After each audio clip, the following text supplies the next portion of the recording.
In an Abilene Paradox, a group of people collectively decide on a course of action that is counter to the preferences of many of the individuals in the group. It involves a common breakdown of group communication in which each member mistakenly believes that their own preferences are counter to the group's and, therefore, does not raise objections. A common phrase relating to the Abilene Paradox is a desire not to rock the boat.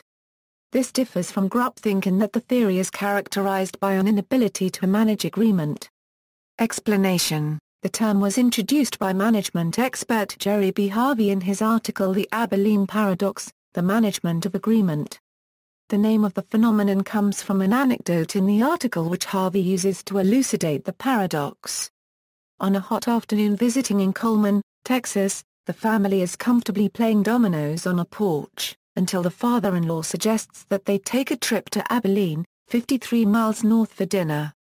The wife says, "Sounds like a great idea." The husband, despite having reservations because the drive is long and hot, thinks that his preferences must be out of step with the group and says, "Sounds good to me. I just hope your mother wants to go." The mother-in-law then says, "Of course I want to go. I haven't been to Abilene in a long time." The drive is hot, dusty, and long. When they arrive at the cafeteria, the food is as bad as the drive.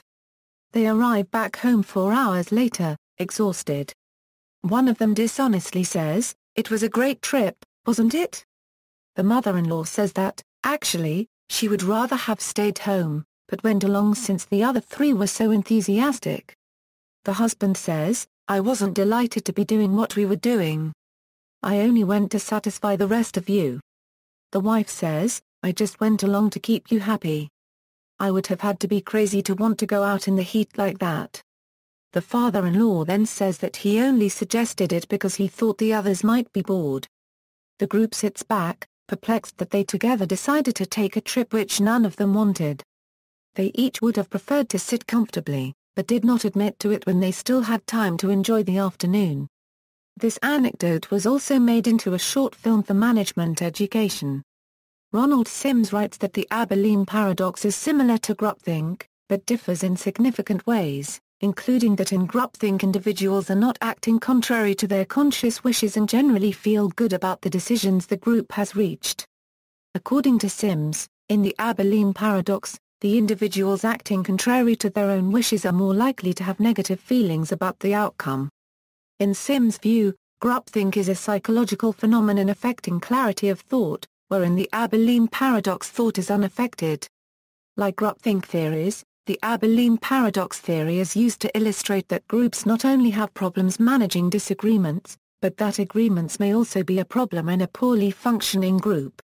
Research: the phenomenon is explained by social psychology theories of social conformity and social influence which suggest human beings are often very averse to acting contrary to the trend of a group. According to Harvey, the phenomenon may occur when individuals experience action anxiety or stress concerning the group, potentially expressing negative attitudes towards them if they do not go along. This action anxiety arises from what Harvey termed negative fantasies or unpleasant visualizations of what the group might say or do if individuals are honest about their opinions or when there is real risk of displeasure and negative consequences for not going along. The individual may experience separation anxiety, fearing exclusion from the group. Applications of the theory: the theory is often used to help explain extremely poor group decisions, especially notions of the superiority of rule by committee. For example, Harvey himself cited the Watergate Scandal as a potential instance of the Abilene Paradox in action. The Watergate Scandal occurred in the United States in the 1970s when many high officials of the administration of then-President Richard Nixon, a Republican, colluded in the cover-up and perhaps the execution of a break-in at the Democratic National Committee headquarters in Washington, D.C. Harvey quotes several people indicted for the cover-up as indicating that they had personal qualms about the decision but feared to voice them.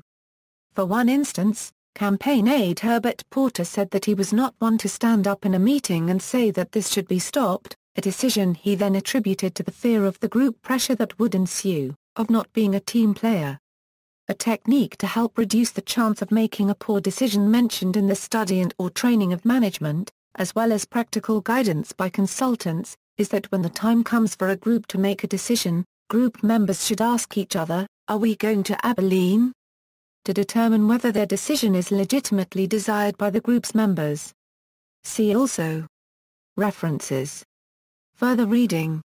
External links, How to Identify Groupthink, An Introduction to the Abilene Paradox, How to Avoid Bad Decisions and Why Not to Go to Abilene, Combat the Abilene Paradox by Identifying Groupthink.